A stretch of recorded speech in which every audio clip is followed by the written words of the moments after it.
Hello everyone, welcome back to my channel. My name is Paola and this is a new video in Video Everyday April. Today it's Tag Tuesday, or it would be if you were a patron, and I'm really happy that I get to do the Totally Should've book tag. This tag was originally created by Emma over at Emma Books in response to another tag called Totally Shouldn't, and so I will leave a link in the description below to that original tag video. One thing really quickly before we get started, I have a Patreon where if you join, you will get early access to all of my content as well as an exclusive newsletter. There's 3 tiers, $2, $5, and $10. They all get the same benefits. It's just a matter of how much you want to contribute to the channel. I would very much appreciate it if you could support me over there. That's all. Let's move on. And in terms of things that I need more from, it is definitely Juniper and Thorn by Ava Reid. I just love Marlinchen and Savas so much. I know there is a chapter from Savas's point of view, maybe in the paperback, maybe in the deluxe edition, maybe in another special edition floating around. I just know that it exists. I know that I need it in my life because I don't have it. And I also know that I just need more from them. I would love a little epilogue other than the one that we have here. I just want to know more about them, more about where they went, about where they're going, how their lives have evolved. This is one of my favorite books of all time, and Savas and Marlinchen are my favorite romantic pairing in the Ava Reid's literary universe. And so please, I just want something more, please. Please. Question number 2 is Totally Should Have Had a spin-off series. I would say my answer is probably Six of Crows in terms of the Netflix adaptation. I am really sad that they squandered that potential because the cast was so good. Everybody seemed to really enjoy their roles. I know that Freddie Carter, the guy who played Kaz, said in an interview that they were all really gutted that the show was axed. And I'm especially sad that we didn't even get like a high budget movie, because I know that people would have actually turned out to see the Crows at their maximum potential. Again, it didn't have to be a series. I think that a really good 2 hour, maybe 2 hour and 30 minutes long movie would have sufficed. I'm so sad that this was axed. I will never forgive Netflix for that. Question number 3, an author who totally should write more books. These next 2 authors have absolutely written more books, but now I just need the publishing industry to give them all the book deals, and they are Ana Mariano and Luangi Beaumontes. Ana Mariano has written some of my favorite YA contemporary books of all time. This Is How We Fly, as well as It Sounds Like This. And Luangi Beaumontes is more of a contemporary fantasy storyteller whose debut I loved so much. It's called Till the Last Beat of My Heart. There's a new one coming out, I want to say maybe July, maybe September, and it's called Take It to Your Grave.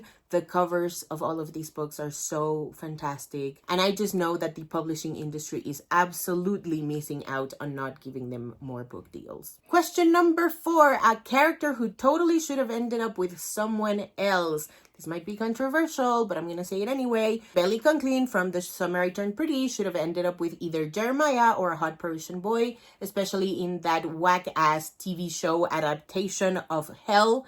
And that's all I have to say about that. Question number 5 is totally should have ended differently. Spoiler alert for the original Grishaverse trilogy.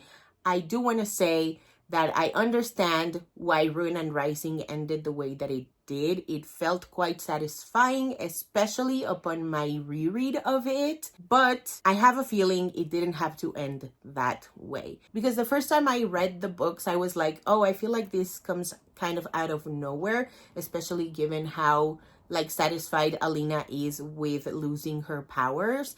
But then I reread the book and I was like, okay, this makes more sense. I really love how she's talking about how much that kind of power weighs on her and how much she no longer wants it. So again, it feels kind of satisfying because it makes sense for Alina at the point that she's in, from Siege and Storm to Ruin and Rising. But it doesn't mean that I like it. And I know that there were a lot of people that were hoping the show would change it. And I really like the direction that the show was going, especially at the end of season 2 with like Alina's evil smile. And it kind of felt like she was walking to the edge of the dark side. I really wanted the show to explore that more. I really wish Netflix had given them that chance. and I guess now we'll never know. Question number 6, totally should have had a movie franchise. I absolutely think that the Vampire Academy series by Richelle Mead had the potential to be a spectacular franchise, especially given how the movie was going. I really loved the Heather's Mean Girls aspect of it.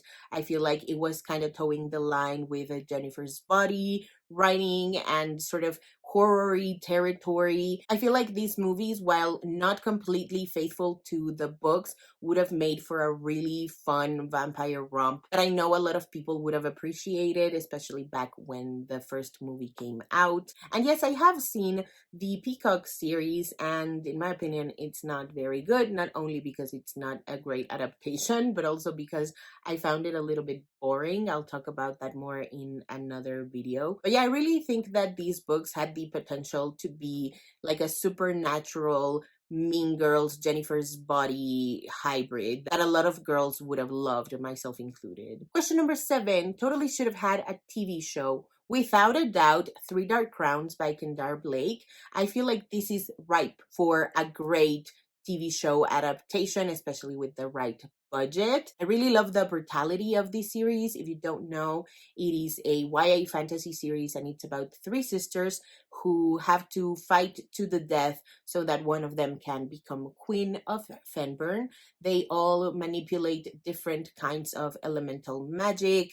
There's the intrigue of why the factions want to rule, how long one faction has ruled over everyone. I really love the puppet strings that happen because the girls are so young, and it's like their duty to want the throne, but other people around them want the throne or want the power, not just because it's the duty, but also because they have their own nefarious reasons. All 3 potential queens, Catherine, Arsinoe, and Mirabella, are so unique and fantastic. I love, love, love how like morally gray they all are, especially Catherine. I feel like she's my favorite fucked up character in a YA fantasy setting. I can really see the vision for this. I need someone to get the rights, or if they got the rights, I need somebody to greenlight this project because it would be phenomenal. Question number 8, totally should have had one point of view. I will not be doing that. I will instead tell you what books I really would have liked to see with 2 points of views. Number 1 being You Don't Have a Shot by Raquel Marie. I really want to see how things are working inside Leticia's brain. I'm just a sucker for dual POV romances, and I think YA can really pack an even extra punch than adult romances just because of how high the stakes feel, and especially in You Don't Have a Shot.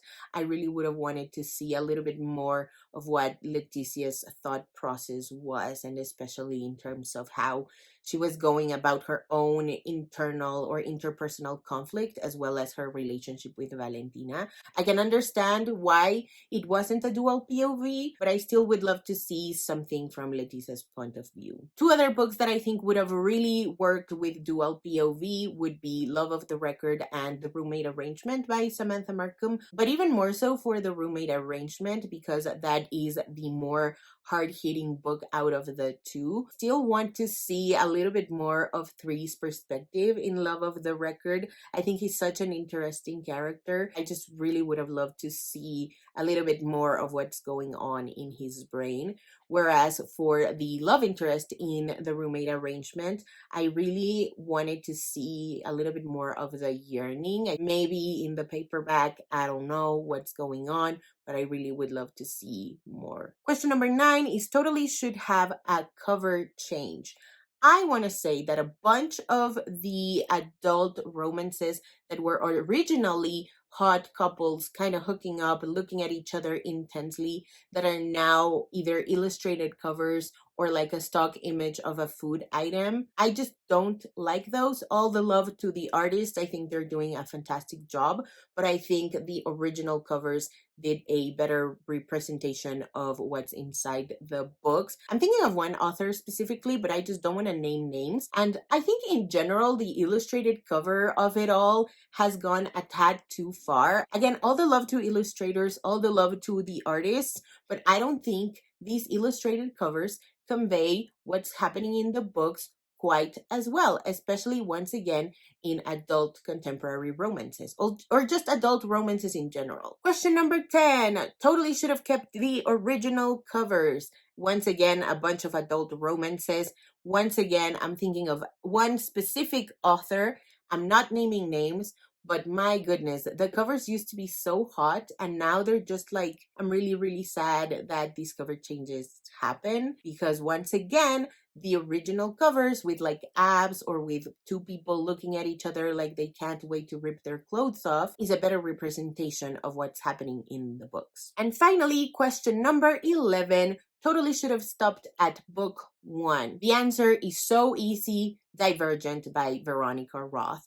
Books 2 and 3 were not only boring, it was also like, what do you mean this world is like a social experiment, but there's nothing about a social experiment that's actually being measured by these guys? The whole mom subplot, the through line that's happening between books 2 and 3 is boring. It's just, again, really unimaginative, very lackluster. The fact that book 3 was told in 2 points of views, but they were indistinguishable from one another, was really upsetting to me. I hated having to go back to the beginning of the chapter to make sure who was telling what side of the story. I really disliked the ending. I know that a lot of people found it brave and kind of subversive, but I found it really like brain numbing. It was like, oh, I want to do something that's never done before, so I'm going to do it, and it's not going to make any sense. It's just for shock value, and a cheap one at that. And you can definitely see how weak the material got with the movie adaptations.